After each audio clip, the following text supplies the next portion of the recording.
Boa tarde. A nossa equipe é composta por mim, Ellen Rebeca, Ana Lívia, Yasla Maria, Jaconias Soares, Liduína Andrade, Maria Isabel e Rian Fred. E o nosso tema é Diagnóstico Laboratorial da AIDS. Introdução. A AIDS é uma doença causada pela infecção do vírus da imunodeficiência humana. Esse vírus ataca o sistema imunológico, que é o responsável por defender o organismo de doenças. As células mais atingidas são os linfócitos TCD4.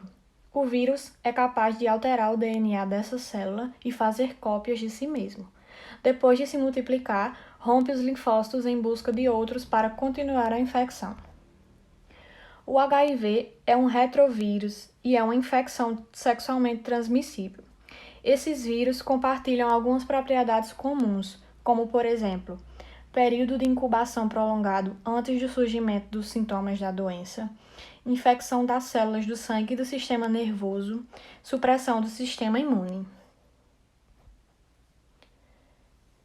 E como o HIV entra em contato com o nosso organismo? Como eu falei, as células mais atingidas por esse vírus são os linfócitos TCD4, que são células de defesa. São esses glóbulos brancos que organizam e que comandam a resposta diante de algum agressor. Eles são produzidos na glândula timo e aprendem a memorizar, reconhecer e destruir os micro-organismos estranhos que entram em contato com o nosso corpo, que entram no nosso organismo. O HIV ele vai se ligar a um componente da membrana dessa célula, que é o CD4, penetrando no seu interior para se multiplicar. E com isso, o sistema de defesa vai pouco a pouco perdendo a capacidade de responder adequadamente às agressões, tornando o corpo mais vulnerável às doenças. E quando o organismo não tem mais forças para combater esses agentes externos, a pessoa começa a ficar doente mais facilmente, né? E então se diz que tem AIDS. Pessoal, eu sou Liduína Andrade e irei abordar a classificação filogenética do HIV. Sabemos hoje que o HIV se apresenta em dois tipos, que seria o HIV tipo 1 e o HIV tipo 2. O tipo 1 está disseminado em quase todo o mundo e é o mais encontrado nas contaminações. Já o tipo 2 é mais restrito a países próximos da Índia. Com relação a esta classificação dos tipos de HIV, existem os grupos, né? São divididos em grupos. O tipo 2 é dividido em grupos, né? E esses grupos, eles doam ao H e para por aí. Já os do tipo 1, eles também são divididos em grupos, mas além desses grupos, tem as subdivisões, que são os subtipos. Então, principalmente vindo do grupo M, vem os subtipos do A ao K, o CRF e o RF. O CRF é a forma recombinante circulante, que são casos de uma forma nova em até 3 indivíduos ou mais. Já o RF são formas recombinadas únicas em apenas um indivíduo. Então, conforme, né, vai havendo essas contaminações, vai sendo formado, né, vai havendo mutações desses vírus e vai sendo formado novas subdivisões, que ainda, né, nesse tipo 1 ainda existem as subdivisões, né, os subtipos. E todas essas diferenças se dão graças às mutações, né, que esses vírus fazem ao longo das suas infecções. Dando continuidade, eu vou falar um pouco sobre como ocorre a transmissão da AIDS, do HIV. Para ser infectado pelo HIV, é preciso que ele entre em contato direto com o organismo. Geralmente é através de líquidos produzidos pelo corpo, como o sangue e fluidos do aparelho sexual. A transmissão do HIV e, por consequência da AIDS, acontece das seguintes formas: sexo vaginal sem camisinha, sexo anal sem camisinha, sexo oral sem camisinha. O vírus do HIV Ele é transmitido principalmente por meio da relação sexual, seja ela anal ou vaginal, com penetração e sem o uso de preservativo.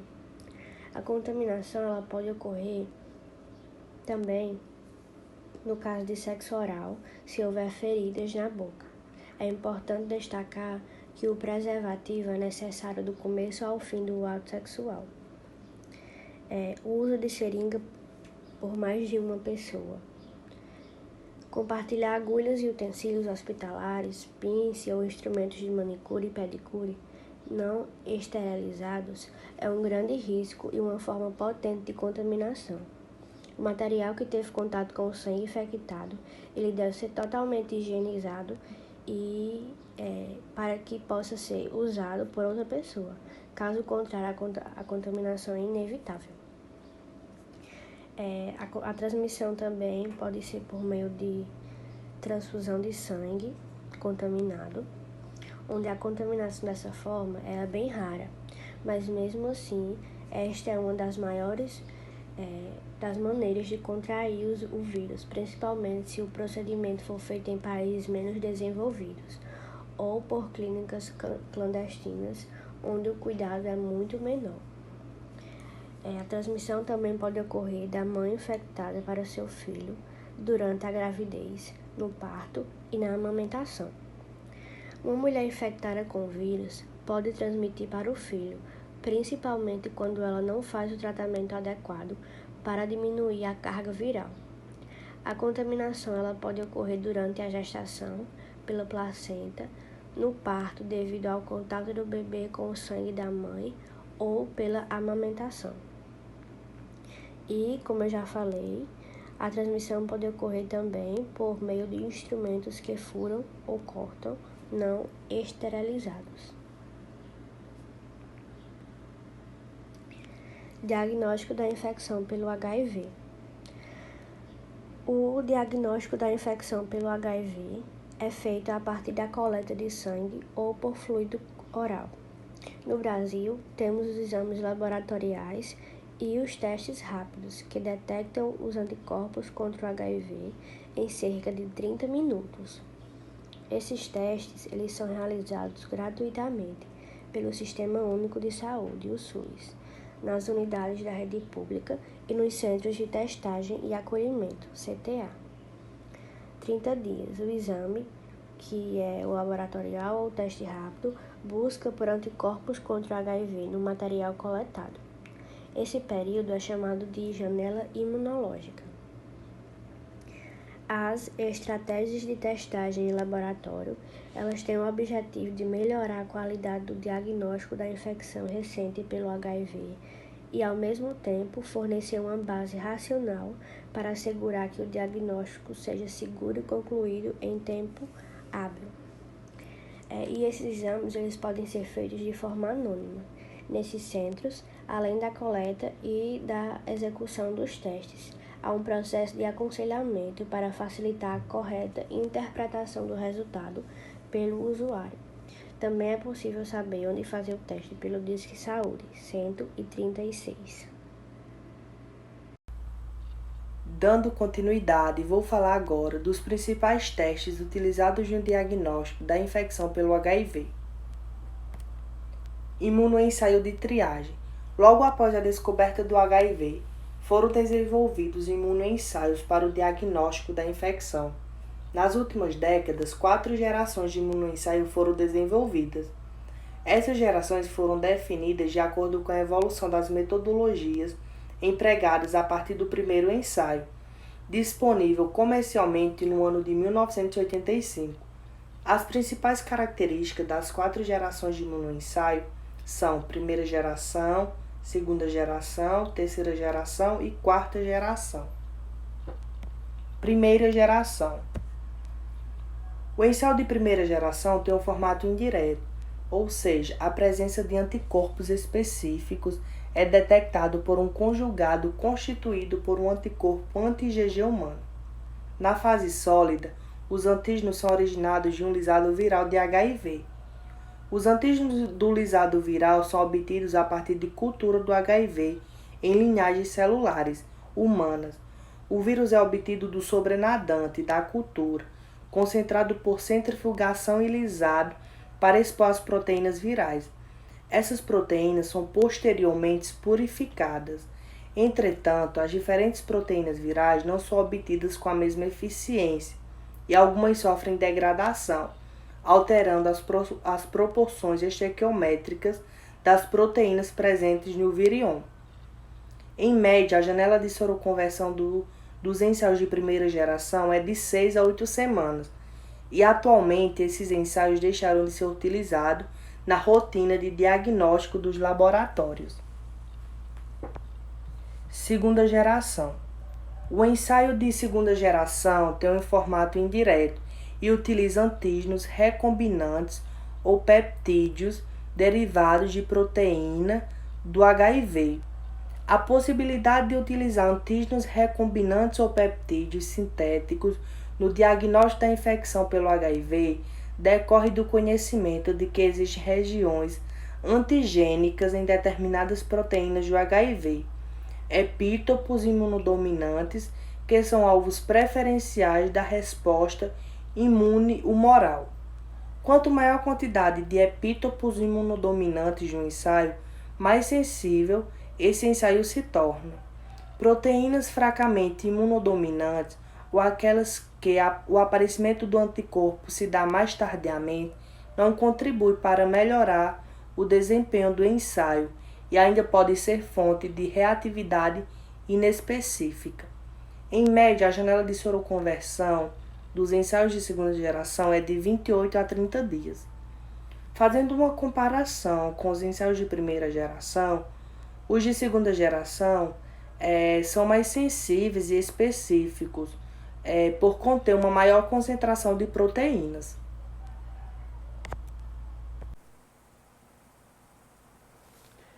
Boa tarde, eu fiquei com a terceira e a quarta geração e dando continuidade, é importante frisar e explicar que a terceira geração, o seu formato é estilo sanduíche, ou até mesmo pode ser chamado do inumétrico.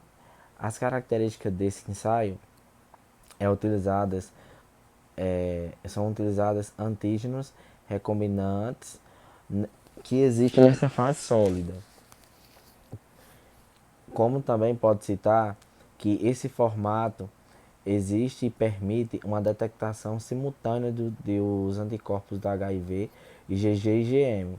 Dá para se conseguir ter essa leitura desses anticorpos HIV, IgG e IgM. Existe também a possibilidade de detectar anticorpos da classe IgM, ou seja, na fase mais aguda, tornar esse ensaio mais sensível do que as gerações anteriores, ou seja, ter a sensibilidade maior, conseguir detectar um pouco mais rápido. Em média, a janela de soroconversão do ensaio na terceira geração é de 22 a 25 dias.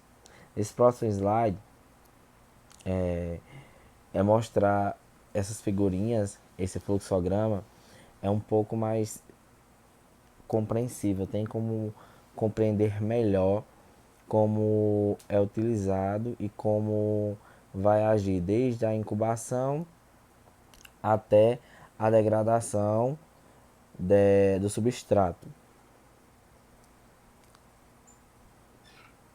Bom, na quarta geração, o ensaio da quarta geração ele consegue detectar simultaneamente o antígeno P24, que são anticorpos específicos para HIV.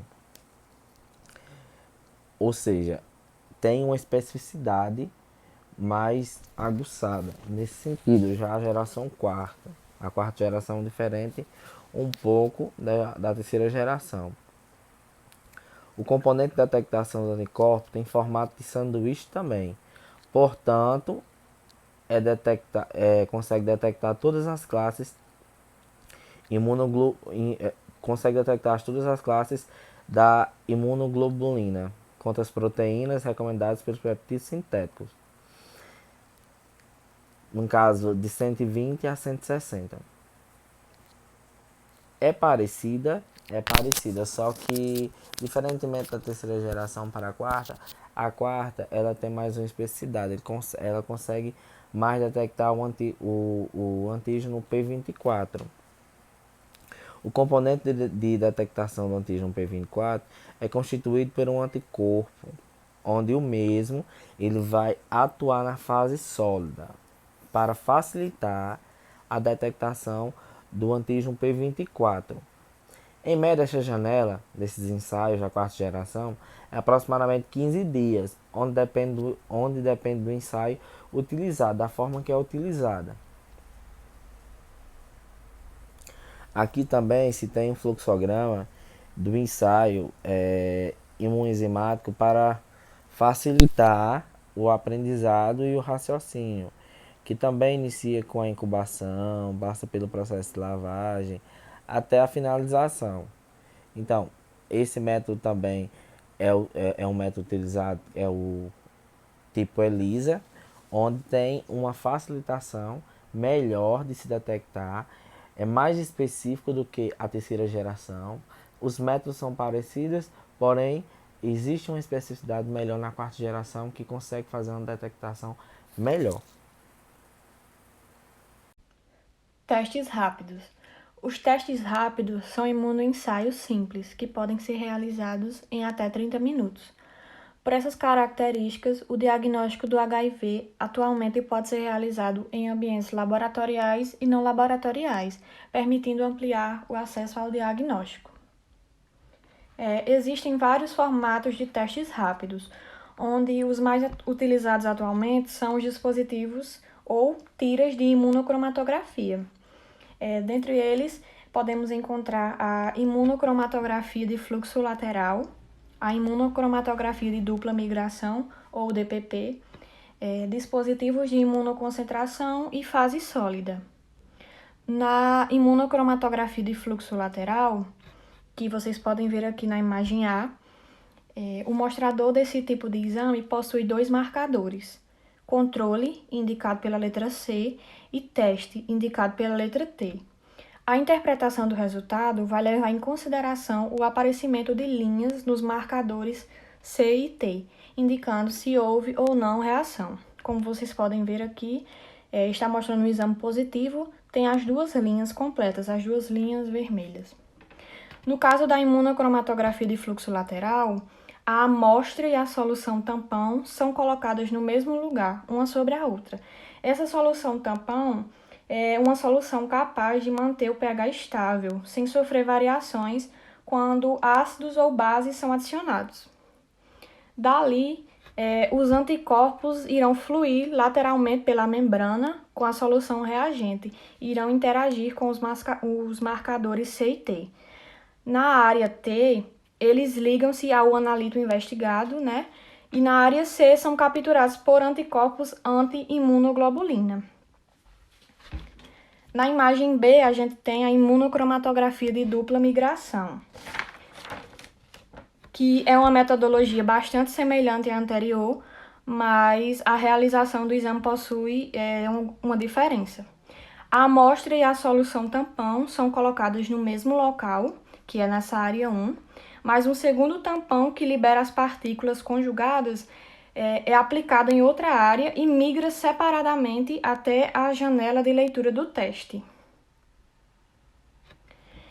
Nessa figura C, temos os testes por imunoconcentração, que nesse tipo de exame o resultado é obtido por meio de uma reação que apresenta a concentração de anticorpos que irão se ligar uns aos outros, formando um complexo. E, novamente, temos os mostradores controle, C e teste, né? Que aqui são representados por pontos, estão representados por pontos. O aparecimento dos pontos nas áreas específicas indicam se houve a reação ou não. E na figura D, temos os testes rápidos por fase sólida. Os testes por fase sólida utilizam a metodologia conhecida como ELISA, né? E nesse tipo de teste é utilizado um pente com 12 dentes que carregam anticorpos anti-imunoglobulina humana e o antígeno da doença. Cada dente do pente é colocado em contato com a amostra extraída do paciente para que ela seja observada se houve uma possível reação, fruto desse contato das imunoglobulinas, né, os anticorpos, com as anti-imunoglobulinas. Aí, feito isso, o dente passa para um segundo recipiente, onde entra em contato com um conjugado. E, por fim, em um terceiro recipiente que contém o substrato, que é o cromógeno mais o peróxido de hidrogênio, e ocorre a reação visível. A presença de anticorpos, que indica que houve o contato com o vírus, e assim será revelada pela formação dos círculos coloridos, no caso aqui está em azul. E aqui mostra quando dá negativo o exame. Pessoal, eu sou Liduína Andrade, irei falar sobre os ensaios complementares. Os testes complementares utilizam diferentes formatos e princípios. Neles estão incluídos o Webster blot, imunoblot ou imunoensaios em linha, incluindo o imunoblot rápido e imunofluorescência indireta. A imunofluorescência indireta foi muito utilizada como teste complementar durante a primeira década da pandemia da HIV, mas atualmente foi substituído pelo Webster blotter, e imunoblotter. O Webster blotter e imunoblotter envolve o uso de tiras de membranas com proteínas nativas do HIV, que são separadas por eletroforese, ou por proteínas recombinantes ou peptídeos sintéticos impregnados diretamente nessas membranas imunoblot. Essas tiras elas são incubadas com amostras de soroplasma. Os anticorpos presentes na amostra se ligam especificamente às proteínas das tiras de Webster blotter ou imunoblotter, e esses anticorpos anti-HIV específicos ligados às proteínas são detectados por anticorpos secundários, conjugados com uma enzima, seguido por um substrato que gera um produto colorido. O DDAHV define o padrão mínimo aceitável de interpretação do Webster blot, com reagente, presença de bandas em pelo menos duas das seguintes proteínas P24, GP41, GP120 e GP160. O IBR é semelhante ao IB, porém utiliza a metodologia DPP, plataforma de migração dupla. Na fase sólida estão presentes os antígenos recombinantes ou peptídeos sintéticos dos vírus HIV1, que seriam o P4, o P24, o GP41, GP120 e GP160, incluindo o grupo O, e também a proteína do HIV2, GP36. Ao contrário do Webster blot, o imunoblotter, o IBR, permite a detecção de anticorpos em menos de 30 segundos. Aqui mostra, né, nessa dinâmica, a reação de Webster blot, que seria a incubação, né, a lavagem, e mostra a presença de bandas que representa a reatividade dos anticorpos às proteínas do HIV. Neste caso, estão presentes anticorpos anti-G. Diagnóstico por detecção direta do HIV. A infecção pelo HIV, ela pode ser diagnosticada por meio da detecção direta de componentes do vírus, antígeno P24, RNA ou DNA proviral. A detecção do antígeno P24 do HIV1 ou de RNA ou DNA desempenha um papel importante quando a detecção de anticorpos não é possível. São especialmente úteis para o diagnóstico em crianças com idade inferior a 18 meses e na infecção aguda em adultos. A detecção molecular de ácido nucleico é mais sensível do que a detecção de P24. Dependendo da fase da infecção, O HIV ele pode ser encontrado principalmente como DNA proviral em células infectadas ou como RNA no sangue, como componente da partícula viral livre ou RNA intracelular. Existem testes comerciais que detectam o DNA qualitativo e o RNA, quer qualitativamente ou quantitativamente. A detecção de injeção aguda por testes de amplificação de ácidos nucleicos é principalmente utilizada na triagem de doadores de sangue, com o objetivo de aumentar a segurança do sangue de hemoderivados.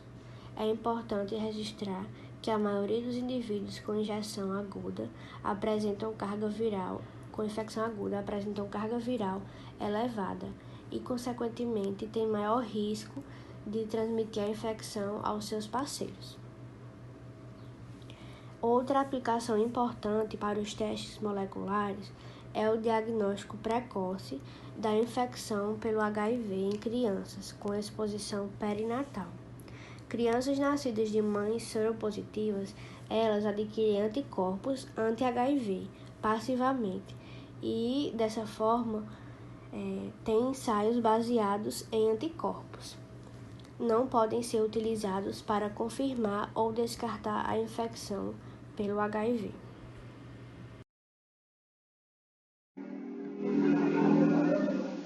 Diagnóstico utilizando amostras de sangue seco em papel filtro.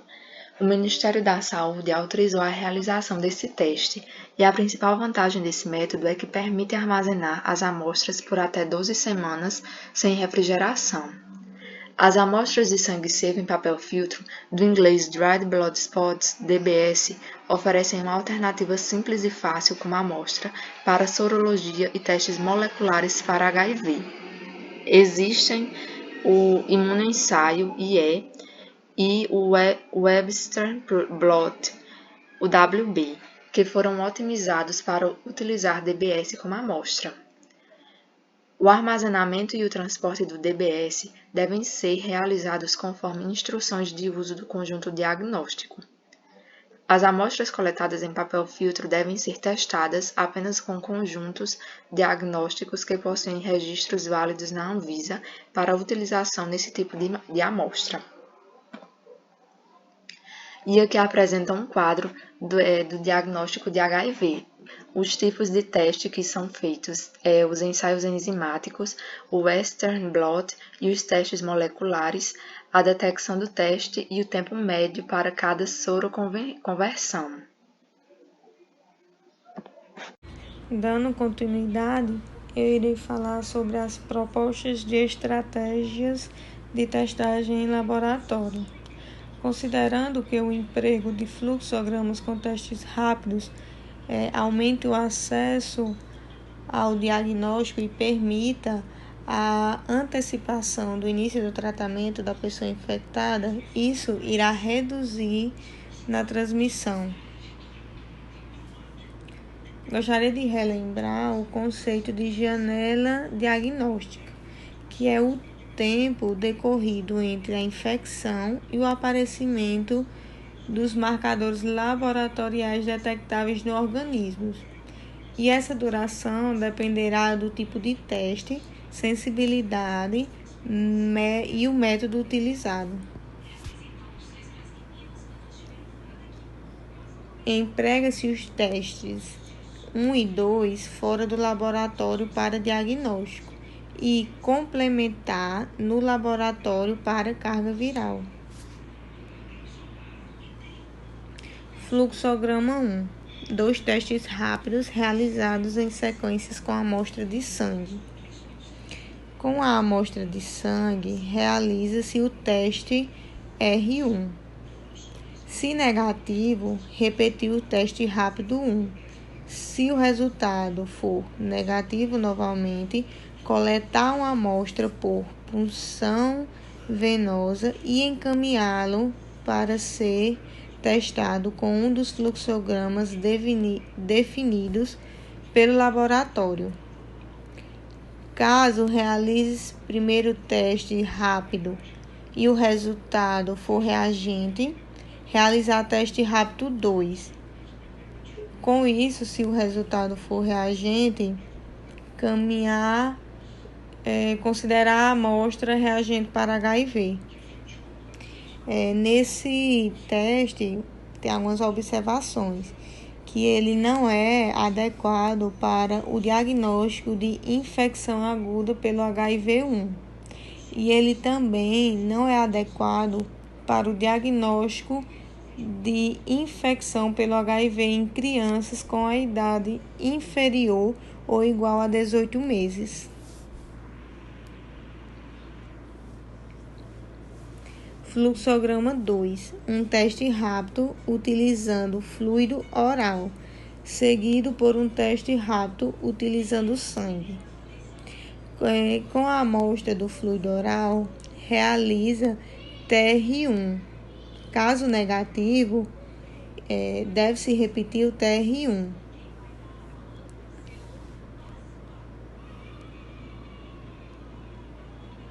Se for de resultado positivo, coletar uma amostra por punção venosa e encaminhá-lo para ser testado com um dos fluxogramas definidos por laboratório.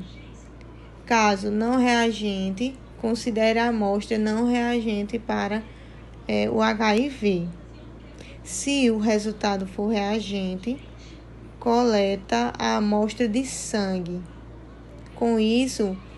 Após isso, realiza-se o teste rápido 2. Caso não seja reagente, repetir o TR2. Se for reagente, terá que coletar uma amostra por punção venosa e encaminhá-lo para ser testado com um dos fluxogramas definidos por laboratório. E se o resultado for positivo, considere a amostra reagente para HIV. Fluxograma 3 e 4. Imunoensaio de geração seguido de teste molecular como teste complementar. Eu vou detalhar um pouquinho esse fluxograma. Com a amostra de soro ou plasma, realiza-se imunoensaios de quarta gerações. E se o resultado for não reagente, consideramos uma amostra não reagente para HIV.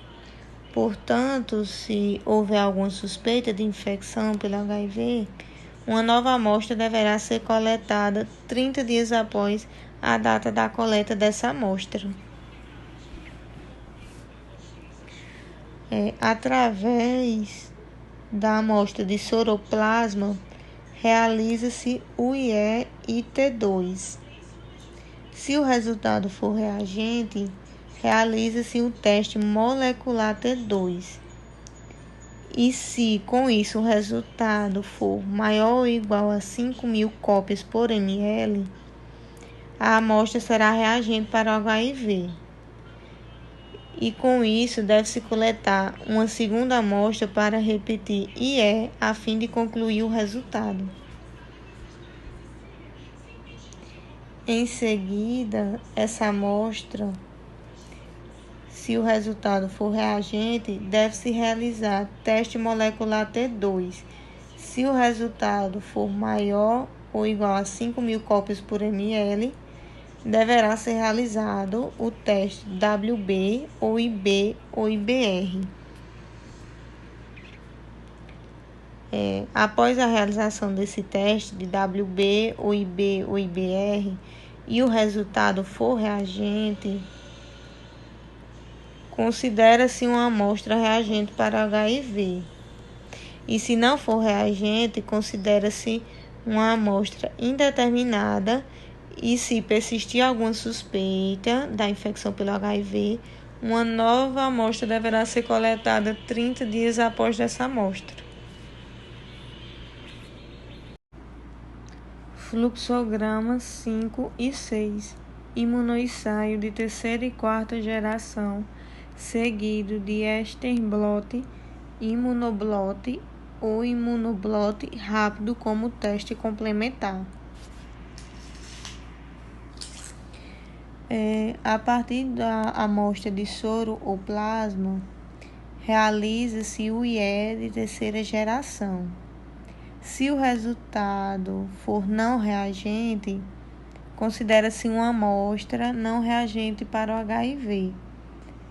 E se persistir alguma suspeita de infecção pelo HIV, uma nova amostra deverá ser coletada 30 dias após a data da coleta desta amostra.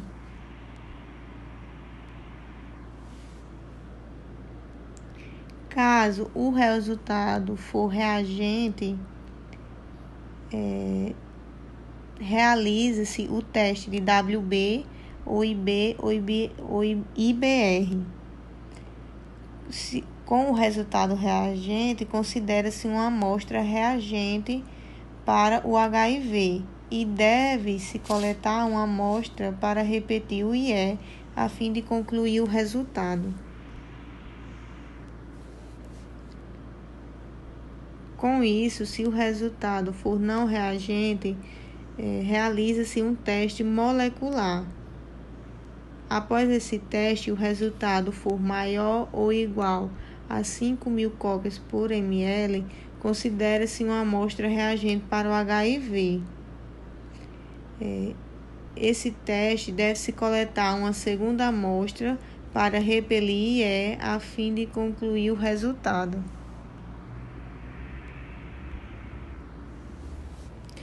Se o teste molecular for negativo, considera-se uma amostra indeterminada. E se persistir alguma suspeita de infecção pelo HIV, uma nova amostra deverá ser coletada 30 dias após a data da coleta dessa amostra. Quais os sintomas da AIDS? É na primeira fase, chamada de infecção aguda, que ocorre a incubação do HIV. Tempo da exposição ao vírus até o surgimento dos primeiros sinais da doença. Esse período varia de 3 a 6 semanas, e o organismo leva de 30 a 60 dias após a infecção para produzir anticorpos anti-HIV. Os primeiros sintomas são muito parecidos com os de uma gripe, como febre e mal-estar, por isso a maioria dos casos passa desapercebida. A próxima fase é marcada pela forte interação entre as células de defesa e as constantes e rápidas mutações do vírus. Esse período, que pode durar muitos anos, é chamado de assintomático. A fase sintomática inicial é caracterizada pela alta redução dos linfócitos TCD4, que chegam a ficar abaixo de 200 unidades por milímetros cúbicos de sangue. Em adultos saudáveis, esse valor varia entre 80 a 1.200 unidades. Os sintomas mais comuns nessa fase são febre, diarreia, suores noturnos e emagrecimento. Com o frequente ataque, as células de defesa começam a funcionar com menor eficiência até serem destruídas. Dessa forma, o organismo fica mais fraco e vulnerável a infecções comuns. A baixa imunidade permite o aparecimento de doenças oportunistas, que recebem esse nome por se aproveitarem da fraqueza do organismo, e com isso atinge o estágio mais avançado da doença, a AIDS. Quem chega a essa fase por não saber da sua infecção ou não seguir o tratamento indicado pela equipe de saúde, pode sofrer de hepatites virais, tuberculose, pneumonia, toxoplasmose e alguns tipos de câncer. Tratamento da AIDS. Os medicamentos antirretrovirais surgiram na década de 1980 para impedir a multiplicação do HIV no organismo. Desde 1996, o Brasil distribuiu gratuitamente os ARV a todas as pessoas vivendo com HIV que necessitam de tratamento. Atualmente, existem 22 medicamentos em 38 apresentações farmacêuticas. O Ministério da Saúde iniciou em 2014 a oferta da dose tripla combinada, o chamado 3 em 1 dos medicamentos, tenofovir, de 300 mg, lamivudina, de 300 mg, e efavirenz, de 600 mg.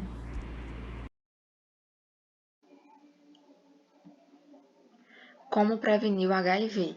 A melhor técnica de evitar o HIV é a prevenção combinada, que consiste no uso simultâneo de diferentes abordagens de prevenção, aplicadas em diversos níveis para responder às necessidades específicas de determinados segmentos populacionais e de determinadas formas de transmissão do HIV. E também existem muitas outras formas de prevenção, como utilizar preservativos nas relações sexuais, optar por seringas e agulhas descartáveis, usar luvas para contato com sangue ou fluidos corporais e utilizar objetos cortantes descartáveis ou esterilizados.